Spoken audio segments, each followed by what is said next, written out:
اس کا نام doctor Lawrence brown تھا۔ وہ ایک کیتھولک عیسائی گھرانے میں پیدا ہوا تھا، مگر بقول اس کے وہ ہوش سنبھالنے کے بعد ایک دن کے لیے بھی عیسائی نہیں رہا۔ وہ ملحد ہو گیا تھا۔ وہ کسی خدا کا قائل نہیں تھا۔ وہ نہ صرف امریکہ کا بہترین ہارٹ اسپیشلسٹ تھا، بلکہ پورے بر اعظم امریکہ میں شاید اس کے مقابلے کا کوئی ڈاکٹر ہی نہیں تھا۔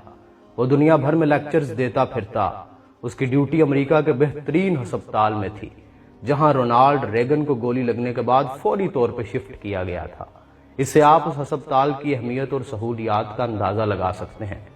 مگر یہی اہم ترین ہسپتال اور اس کی بہترین سہولیات ایک دن اس کے سامنے بے بس، لاچار، سر جھکائے کھڑی تھیں۔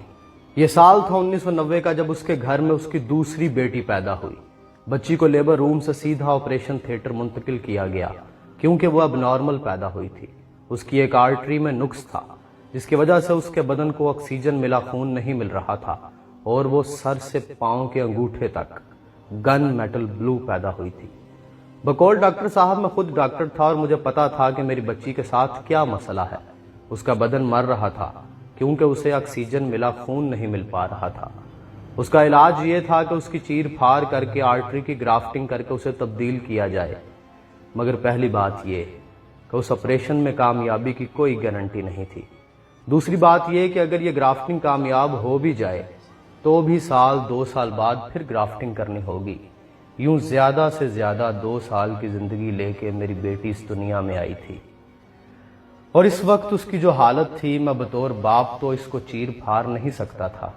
تو اس کے لیے ایک نہایت لائق ڈاکٹر کی سربراہی میں ایک ٹیم بنا دی گئی، جو اپنا ساز و سامان اکٹھا کرنے میں لگ گئی، اور میں آپریشن تھیٹر کے ساتھ ملحقہ کمرہ استغاثہ یا پریئر ہال میں چلا گیا۔ کمرہ فریاد میں کسی مذہب کی کوئی نشانی یا مونوگرام نہیں تھا، نہ کعبہ، نہ کلیسا، نہ مریم و عیسیٰ کی تصویر، نہ یہود کا ڈیوڈ اسٹار، نہ ہندو کا ترشول۔ الغرض وہ ہر مذہب کے ماننے والوں کے لیے بنایا گیا کمرہ تھا، جہاں وہ آپریشن کے دوران اپنے اپنے عقیدے کے مطابق دعا مانگتے تھے، جب تک کہ ان کا مریض آپریشن تھیٹر سے منتقل کیا جاتا۔ اس سے قبل ڈاکٹر لارنس کے لیے یہ کمرہ صرف ایک سائیکولوجیکل ڈوز کے سوا کچھ نہیں تھا، مگر آج اس کی اپنی جان پہ بن گئی تھی۔ بقول ڈاکٹر لارنس، میں نے آج تک جو چاہا اسے ہر قیمت پہ حاصل کر لیا تھا، چاہے وہ پیسے سے ملے یا پھر اثر و رسوخ سے۔ نہ اور ناممکن جیسے الفاظ تو میری زندگی کی ڈکشنری میں کہیں تھے ہی نہیں، مگر آج میں بے بس ہو گیا تھا۔ نہ تو سائنسی آلات اور وسائل کچھ کر سکتے تھے، اور نہ ہی میرا پیسہ میری بچی کی جان بچا سکتا تھا۔ میں نے ہاتھ اٹھائے اور اس نادیدہ ہستی کو پکارا جس کے وجود کا میں آج تک منکر تھا۔ اے خالق، اگر تو واقعی موجود ہے تو پھر تو یہ بھی جانتا ہوگا کہ میں نے آج تک تیرے وجود کا منکر رہا ہوں، مگر آج میری بیٹی مجھے تیرے در پہ لے آئی ہے۔ اگر واقعی تیرا وجود ہے تو میری مدد کر۔ اسباب نے جواب دے دیا ہے۔ اب اگر میری بچی کو کوئی بچا سکتا ہے تو صرف اس کا بنانے والا ہی بچا سکتا ہے۔ وہی اس کے اس فالٹ کو درست کر سکتا ہے جس نے اس بچی کو تخلیق فرمایا ہے۔ اے خالق، میں صدقے دل کے ساتھ تجھ سے وعدہ کرتا ہوں کہ اگر تو میری بچی کا فالٹ درست کر دے تو میں سارے مذاہب کو سٹڈی کر کے ان میں سے تیرے پسندیدہ مذہب کو اختیار کر لوں گا، اور ساری زندگی میں تیرا غلام بن کے رہوں گا۔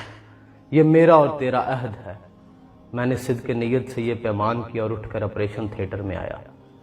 مجھے زیادہ سے زیادہ 15 منٹ لگے ہوں گے، مگر جب میں آپریشن روم میں آیا تو وہاں کی بدلی ہوئی فضا کو میں نے ایک لمحے میں محسوس کر لیا۔ وہاں افراتفری کی بجائے سکون اور اطمینان تھا۔ ٹیم کے سربراہ نے سر گھما کر مجھے دیکھا اور بولا، بچی کے آپریشن کی اب ضرورت نہیں، خون کا دورانیہ درست ہو گیا ہے۔ اور اس دوران خون کے درست ہونے کی جو سائنٹیفک وجوہات وہ بتا رہا تھا، میں نے سر اٹھا کر باقی ٹیم ممبران کی طرف دیکھا۔ میرے سمیت ان میں سے کسی کی آنکھوں یا چہرے پر ان وجوہات پر یقین کا 1% بھی نہیں تھا۔ ہمیں معلوم تھا کہ یہ صرف باتیں ہیں، ان میں حقیقت نام کو نہیں۔ البتہ مجھے پتا تھا کہ میرا ایگریمنٹ خالق کی طرف سے انڈورس کر لیا گیا ہے، اور آرٹری کی خرابی اسی خالق نے جھٹ سے درست کر دی ہے۔